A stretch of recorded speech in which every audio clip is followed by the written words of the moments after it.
This is a quick summary of Jordan Peterson's 12 Rules for Life, an anecdote to chaos. Rule 11. Do not bother children when they are skateboarding.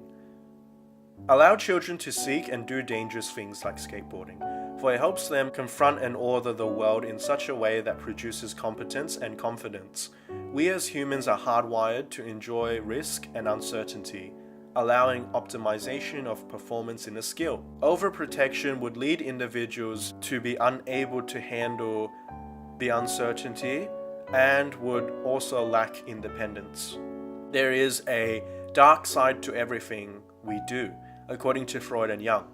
Orwell, in his book The Road to Wigan Pier, detailed the hard, brutal lives of coal miners in England who would crawl 3 miles to and fro underground. Orwell held contempt for the socialist upper class, which he was once a part of, since they didn't really care about the poor. They just resented the rich. Likewise, stopping people such as skateboarders from doing highly skilled and dangerous things is a product of resentment, which is anti-human. Previously discussed in Chapter 2, Chris, who was a friend of Peterson, developed self-loathing and nihilism. He lived with Peterson hoping to overcome his position, but unfortunately he took his own life after developing contempt for being and humanity. Just like the Columbine school shooters, they had developed a contempt for humanity and brought apocalypse to appease prejudicial contempt. On another note, boys have been unable to compete with girls in general. Unlike the girls, boys compete with each other and usually disobey authority figures at puberty. It is considered normal for girls to play boys' games as well as girls' games, but it is not normal for boys to play girls' games. The boys risk losing attractiveness to the girls and reputation among boys. Women dominate the universities, especially the humanities, but not in the STEM subjects. This is also bad for women, since women tend to like men who are above or equal to their own level of competence. Men, on the other hand, like women who are equal or below their competence level. Since many women are becoming more successful than men, they find themselves lacking a suitable partner who is just as competent or greater than they are. They are not attracted to men less than them in ability, since they don't want to raise an adult whilst also looking after their children. This could only bring about generations of individuals who are fatherless, and children with single-parent families are twice as likely to commit suicide, or they could become more anxious, depressed, delinquent, and more likely to abuse drugs and alcohol. In addition, Peterson does not buy into the narrative that men have been oppressing women since time immemorial. This is just not true, as both men and women have contended against pain, suffering, and death caused by nature for millennia. Men have greatly improved the lives of women in inventing tampons, birth control, and anesthesia. Also, postmodernism from the likes of Derrida believed in a moral relativism where there is no absolute truth. Marxism was distilled into critical theory by Horkheimer, which argued that the West was an unequal and power-dominant place.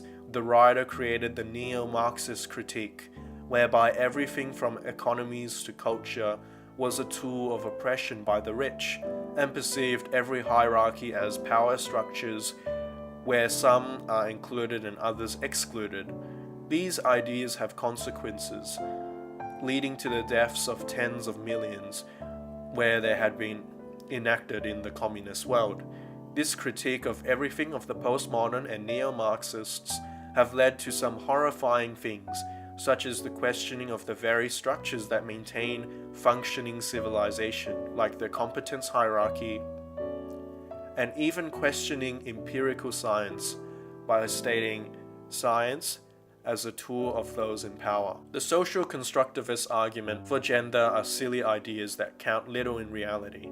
Since gender and sex are highly correlated, in nature one can only see clear distinctions between the male and the female throughout the animal kingdom. Likewise, The myth of the gender wage gap keeps popping up, since paying men more than women is illegal. And also, the statistics don't take into account how men work longer and more dangerous jobs than women do.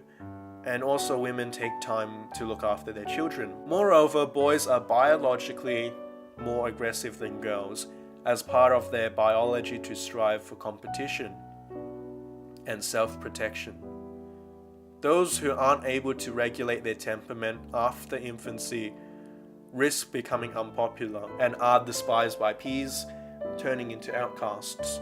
Outcasts are more likely to do crime and antisocial behavior.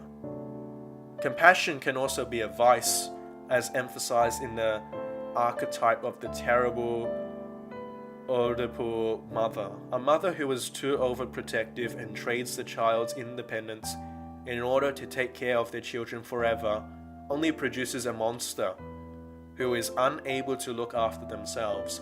This is reflected in Hansel and Gretel, where the hungry children are fed by the witch who lives in the gingerbread house. The protective feminine is symbolized in the form of an old hag, as chaos who destroys the child's ability to become conscious and venerable.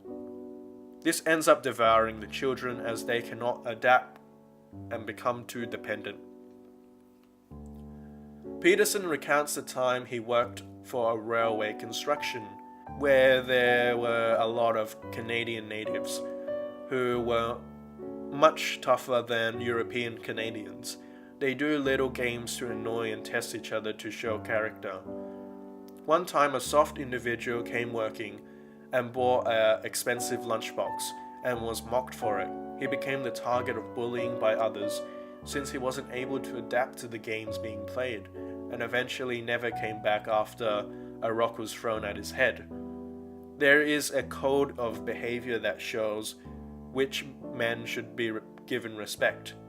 Only through toughness of the situation, just like skateboarding, can it lead to resilience and eventually competence. Thanks for watching.